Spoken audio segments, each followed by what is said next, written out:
ये भी रिक्वेस्ट की कि ये जिहड़ी FIR हुई है ये सारी तुसी जानते हो कि सिद्धार्थ चट्टोपाध्याय ने ये ऑर्डर किए सी। वो 20 दिनों के कल्ले DGP रहे और इस तो पहला नवजोत सिंह सिद्धू के बयान जिहदे च उन्होंने आप कहा कि हाँ चट्टोपाध्याय नूं मैं लवाया, AG नूं मैं बदलाया। मैं ये भी SIT नूं रिक्वेस्ट की कि जिथे PPCC कांग्रेस के प्रधान के बयान या सुखी रंधावे के बयान होम मिनिस्टर के मेरे खिलाफ की वो मेरे प्रति नफरत रखते हैं या चन्नी साहब दे, ये जरूर सारी गल नूं भी SIT विचारे कि FIR जिहड़ी दर्ज हुई है ਉਹਦੇ सारे केसां दे ट्रायल कोर्ट ने करते हैं। 19 च फैसले आ गए, ਜਿਹੜੇ बरी होने सी उन्हां नूं बरी करता, जिन्हां नूं सज़ा होनी सी सज़ा हो गई। सो हाई कोर्ट लोअर कोर्ट के फैसलिਆਂ तो बाद ये परचा दर्ज होना कि ये सियासीकरण तो नहीं। दूजी गल मैं नाल ही उन्हां नूं कहा कि honourable high court double bench justice Suryakant ji उन्होंने हैड करते सी। ये सारी एलीगेशन क्योंकि जेडे बयान ने बार बार ये अज जेडे SIT के अफसर मैनू पूछ रहे सी उन्हों का रैंक है DSP। वो SIT जी high court honourable high court ने बनाई सी वो अज ADGP अफसर लगे, उस वेले IG सन। ईश्वर सिंह जी इन्वेस्टिगेट करो, री इन्वेस्टिगेट करो, फर्दर इन्वेस्टिगेट करो, क्योंकि जेडे लोग हाई कोर्ट गए सी वो लैके गए सी कि सानू ਇਹਦੇ ਚ फलाने फलाने खदशा ने ये बयान भी उत्थे रखे गए कि साडी सुनवाई नहीं सच हुई। तो हाई कोर्ट ने ऑनरेबल हाई कोर्ट ने कहा कि जेडे गलत फसाए गए हैं वो कढ़ दो, जेडे नहीं फसाए गए जेडे फसने चाहिए जिन्हां दे खिलाफ प्रूफ है वो विच लै लो। सो सारी गल इन्वेस्टिगेट हुई, उन्हां चलाना च भी किथे नहीं आया, ट्रायल चलिया उहदे च भी किथे नहीं आया ये सारा काम मेरे खिलाफ कोई गल। उस तो बाद एक STF बनती है हरप्रीत सिद्धू की। हुण कानून का पहला सफा की कहता कि कोई रिश्तेदार किसी रिश्तेदार की इंक्वायरी नहीं कर सकता। क्यों नहीं कर सकता? क्योंकि जे बनती है वो हक च कर दू, जे नहीं बनती तो उल्ट कर दू, यही हो। मगर उन्होंने कीती कि उन्होंने दस्या कि साडे परिवारां दा रौला की, अज मैं दस के आया सारी गल, फिर दस दूँ तुहानूं।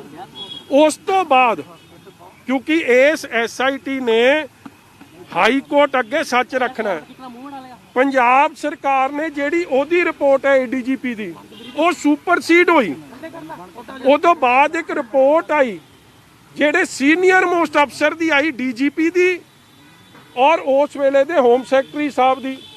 वो रिपोर्ट भी तुसी रिकॉर्ड ते लियाओ, क्योंकि जे सारा कुछ रिकॉर्ड ते आऊ तो फिर सच अपने आप सामने आ जू।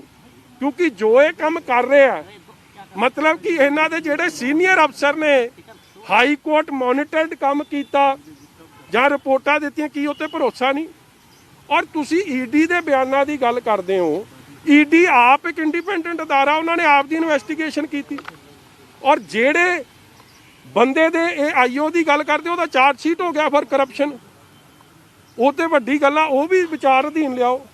और उसके बाद ED ने आपकी स्टेटस रिपोर्ट AG मसीह साहब की बेंच अगे दी है कि जे तुसी SIT सियासीकरण तो उत्ते उठ के सही पक्ष रखना चाहती है, फिर बड़ा जरूरी है कि ये सारी चीज़ां विचार के फिर सामने कोर्ट के अगे रखन ते सच की जित होगी, सच सामने आऊगा। और जिहड़ा इनडिस्प्यूटेबल फैक्ट्स ने, लोअर कोर्ट के फैसले, हाई कोर्ट के फैसले, इंक्वायरियां, ये किसी तो लुकी छुपियां तो है नहीं। इसलिए ये लंबी चौड़ियां फुली कोऑपरेशन का मैं विश्वास दवाया और मैं इन्हों किताब का नंबर भी देता, क्योंकि हाई कोर्ट के ऑर्डर सन कि जो जो ऑर्डर सी उसकी पूरी पालना की जाए। ਠੀਕ ਹੈ ਜੀ, ਥੈਂਕ ਯੂ। ਕੁਝ ਹੋਰ ਹੋਰ ਡਾਇਰੈਕਸ਼ਨਸ ਦਿੱਤੀਆਂ ਗਈਆਂ ਹੋਰ ਡਾਇਰੈਕਸ਼ਨਸ ਦਿੱਤੀਆਂ ਗਈਆਂ ਦੁਬਾਰਾ ਨਹੀਂ ਬੁਲਾਇਆ ਜੀ ਕੋਈ ਗੱਲ ਯਾਰ ਇਸ ਤਰ੍ਹਾਂ ਹੈ, ਇੱਕ ਮਿੰਟ ਆ ਜਾ ਯਾਰ, ਇੱਕ ਮਿੰਟ। ਸਿਆਸੀ ਤੌਰ ਤੇ ਤੁਸੀਂ ਹੋਰ ਜੋ ਵੀ ਮੈਂ ਕਿਹਾ ਸੱਚ ਸਾਹਮਣੇ ਆਵੇ। ਕਿਵੇਂ ਜਿਹੜਾ ਡੀਜੀਪੀ ਤੁਸੀਂ ਸਮਝੋ ਕੇਪੇਬਲ, UPSC ਨੇ ਉਹਨੂੰ ਇਨਕੰਪੀਟੈਂਟ ਸਮਝਿਆ, ਉਹਨੂੰ ਇਸ ਲਾਇਕ ਨਹੀਂ ਸਮਝਿਆ ਕਿ ਉਹਦਾ 3 ਮੈਂਬਰੀ ਪੈਨਲਾਂ 'ਚ ਆਉਣਾ ਚਾਹੀਦਾ। ਉਹਨੂੰ ਡੀਜੀਪੀ ਉਹਨਾਂ ਦਾ ਸ਼ਾਰਟ ਲਿਸਟਡ ਨੇਮ ਆਇਆ ਨਹੀਂ ਪੈਨਲ 'ਚ। ਪ੍ਰਧਾਨ ਮੰਤਰੀ ਦੀ ਸੁਰੱਖਿਆ ਦੇ ਨਾਲ ਖਿਲਵਾੜ ਕਰ ਸਕਦਾ ਜਿਹੜਾ ਬੰਦਾ। ਮੈਂ ਤਾਂ ਬੜੀ ਛੋਟੀ ਚੀਜ਼ ਆ, ਮਗਰ ਤੁਸੀਂ ਸੱਚਾਈ ਸਾਹਮਣੇ ਹੁਣ ਕੋਰਟ ਦੇ ਅੱਗੇ ਰੱਖਣੀ ਹੈ। ਇਸ ਲਈ ਸਾਰੀ ਜੋ ਕੁਝ ਮਦਦ ਦੀ ਲੋੜ ਹੈ, ਜੋ ਮੇਰੇ ਵੱਲੋਂ ਫੁੱਲ ਕਾਰਪੋਰੇਸ਼ਨ ਹੋਊਗੀ। ਔਰ ਇਹ ਸਿਆਸੀ ਸਾਜ਼ਿਸ਼ ਪਿੱਛੇ ਕੌਣ ਸੀ, ਕਿਵੇਂ ਮੀਟਿੰਗ ਚੰਨੀ ਸਾਹਿਬ ਦੇ ਘਰ 'ਚ ਹੁੰਦੀਆਂ ਸੀ, ਕਿਵੇਂ ਹੋਮ ਮਿਨਿਸਟਰ ਸੁਖੀ ਰੰਧਾਵਾ ਜੀਰਾ MLA ਉੱਥੇ ਹਾਜ਼ਰ ਰਹਿੰਦਾ ਸੀ, ਕਿਵੇਂ ਆਦੇਸ਼ ਦਿੱਤੇ ਜਾਂਦੇ ਸੀ। ਇੱਕ ਇਨਵੈਸਟੀਗੇਸ਼ਨ ਹੁੰਦੀ ਹੈ, ਪੁਲਿਸ ਫ੍ਰੀ ਐਂਡ ਫੇਅਰ ਕਰੇ। ਇੱਕ ਹੋਵੇ ਕਿ ਤੁਹਾਨੂੰ CM ਦੱਸੇ ਕਿ ਆ ਦੇਣਾ ਹੀ ਦੇਣਾ ਪਰਚਾ, ਕਿਉਂਕਿ ਐਲਾਨ ਤਾਂ ਪਹਿਲਾਂ ਹੋ ਰਹੇ ਸੀ, ਉਹ ਵੀ ਲਿਆਓ ਸਾਹਮਣੇ ਕਿ ਉਹ ਸਾਰੇ ਰਿਕਾਰਡ ਸੀਲ ਕਰੋ, ਇਹਨਾਂ ਦੇ ਮੋਬਾਈਲ ਰਿਕਾਰਡਸ ਔਰ ਸਾਰੇ CCTV ਰਿਕਾਰਡਿੰਗ ਜਿੱਥੇ ਜਿੱਥੇ ਅੱਡ ਥਾਵਾਂ ਤੇ ਇਹ ਮੀਟਿੰਗਾਂ ਹੋਈਆਂ ਨੇ, ਇਹ ਵੀ ਲਿਆਓ ਸਾਹਮਣੇ। ਹਾਂਜੀ, ਉਹ ਭਰਾ ਤੁਹਾਨੂੰ ਪਹਿਲਾਂ ਪਤਾ ਲੱਗੂ, ਮੈਨੂੰ ਮਗਰੋਂ ਪਤਾ ਲੱਗੂ। ਹੋਰ ਦੱਸੋ ਸਰ। ਅਰਵਿੰਦ ਕੇਜਰੀਵਾਲ ਨੇ ਅੱਜ ਇੱਕ ਪੰਜਾਬ ਮਾਡਲ ਪੇਸ਼ ਕੀਤਾ, ਕਿਹਾ ਕਿ ਇਹੋ ਜਿਹਾ ਮਾਡਲ ਹੋਊਗਾ ਜਿਹਦੇ ਕਰਕੇ ਜਿਹੜੇ ਕੈਨੇਡਾ ਵਗੈਰਾ ਹੋਰ ਕੰਟਰੀਜ਼ 'ਚ ਜਿਹੜਾ ਯੂਥ ਗਿਆ ਉਹ ਸਾਰਾ ਜਿਹੜਾ ਕਿ ਵਾਪਸ ਪੰਜਾਬ ਆ ਜਾਊਗਾ। ਮੇਰਾ ਵੀਰ, ਕੇਜਰੀਵਾਲ ਸਾਹਿਬ ਨੂੰ 7 ਸਾਲ ਹੋ ਗਏ ਦਿੱਲੀ, ਔਰ ਦਿੱਲੀ ਦੇ 'ਚ ਇਹੋ ਜਿਹਾ ਕੋਈ ਮਾਡਲ ਨਹੀਂ ਪੇਸ਼ ਹੋਇਆ ਕਿ ਜਿਹੜਾ ਪੰਜਾਬੀ ਕੈਨੇਡਾ ਜਾਣ ਤੋਂ ਰੁਕਿਆ। ਜੇ ਐਡਾ ਵਧੀਆ ਮਾਡਲ ਹੁੰਦਾ ਤੇ ਦਿੱਲੀ ਚਲੇ ਜਾਂਦਾ। ਮਾਪੇ ਵੀ ਖੁਸ਼ ਰਹਿੰਦੇ ਕਿ ਨਿਆਣਾ ਸਾਡੇ ਨੇੜੇ ਆ। ਇੱਕ ਨਿਆਣੇ ਨੂੰ 15-20 ਲੱਖ ਖਰਚਣਾ ਵੀ ਨਾ ਪੈਂਦਾ। ਇਸ ਲਈ ਇਹ ਜਿਹੜੇ ਸਾਰੇ ਮਾਡਲ ਨੇ ਨਾ, ਇੱਕ ਤਾਂ ਠੋਕੋ ਤਾਲੀ ਦਾ ਖਟਾਰਾ ਮਾਡਲ ਹੋ ਗਿਆ, ਬੱਕਰੀ ਮਾਡਲ ਜਿਹਨੂੰ ਆਪਾਂ ਕਹਿ ਸਕਦੇ ਆ। ਉਹ ਇੱਕ ਇਹਦਾ ਮਾਡਲ, ਇਹ ਵੀ ਨਟਵਰ ਲਾਲ ਦਾ ਮਾਡਲ ਸਮਝਿਓ, ਇਹ ਅਸਲੀ ਮਾਡਲ ਨਹੀਂ ਹੈ। ਪੰਜਾਬੀਆਂ ਦਾ ਮਾਡਲ, ਮੇਰੀ ਬੇਨਤੀ ਸੁਣ ਲਓ, ਪੰਜਾਬੀਆਂ ਦਾ ਮਾਡਲ ਆਪਣੇ ਕਿਸਮ ਦਾ, ਔਰ ਪੰਜਾਬੀ ਆਪ ਦਾ ਮਤਲਬ ਇਹ ਤਾਂ ਮਾਡਲ ਆਪ ਦਾ ਪੇਸ਼ ਕਰਦੇ ਆ। ਇਹ ਕੇਜਰੀਵਾਲ ਕੀ ਸਮਝੂ ਪੰਜਾਬ ਦੀਆਂ ਮਾਡਲਾਂ ਦੀਆਂ ਗੱਲਾਂ। ਸਾਹਿਬ ਨੇ ਵੀ ਇੱਕ ਮਾਡਲ ਪੇਸ਼ ਕੀਤਾ, ਪਿੱਛੇ ਕੋਈ ਕਿਸੇ ਪੋਲੀਟੀਸ਼ੀਅਨ ਦੀ ਤਸਵੀਰ ਨਹੀਂ ਸੀਗੀ, ਸਿਰਫ ਸਿੱਧੂ ਤੇ ਗਾਂਧੀ ਪਰਿਵਾਰ। ਕੀ ਹੁਣ ਸਿੱਧੂ ਜਿਹੜਾ ਅੱਛਾ, ਮੈਂ ਤੁਹਾਨੂੰ ਗੱਲ ਦੱਸਾਂ, ਠੋਕੋ ਤਾਲੀ ਦਾ ਤਾਂ ਇੱਕੋ ਮਾਡਲ ਹੈ। ਇਹ ਮੰਤਰੀ ਰਿਹਾ 2.5 ਸਾਲ, ਇਹਦੀ ਇੱਕ ਕਾਰਗੁਜ਼ਾਰੀ ਦਾ ਕੰਮ ਕੱਢ ਲਿਓ।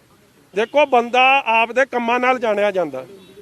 As minister 0 performance, power ministry ਮਿਲੀ ਤੇ ਛੱਡ ਕੇ ਮਹਿਕਮਾ ਛੱਡ ਕੇ ਭੱਜ ਗਿਆ। ਜਿਹੜਾ ਮਾਡਲ ਜੇ ਮਾਡਲ ਪਾਰਟੀ ਦਾ ਸੀਗਾ, ਸਿੱਧੂ ਦਾ ਸੀਗਾ, ਕੀ ਲੱਗਦਾ ਤੁਹਾਨੂੰ? ਤੁਹਾਨੂੰ ਕੀ ਲੱਗਦਾ? ਰਾਣਾ ਗੁਰਜੀਤ ਨੇ ਦੱਸਤਾ ਕਿ ਇਹ ਸਾਡਾ ਮਾਡਲ ਨਹੀਂ ਹੈ, ਠੋਕੋ ਤਾਲੀ ਦਾ ਮਾਡਲ ਹੈ, ਇਹ ਖਟਾਰਾ ਮਾਡਲ ਹੈ, ਫੇਲ ਮਾਡਲ ਹੈ, ਬੱਕਰੀ ਮਾਡਲ ਹੈ, ਮੈਂ ਕਰਨ ਵਾਲਾ ਮਾਡਲ। ਬਿਲਕੁਲ ਜੀ, ਤੁਸੀਂ ਦੇਖ ਸਕਦੇ ਹੋ ਕਿ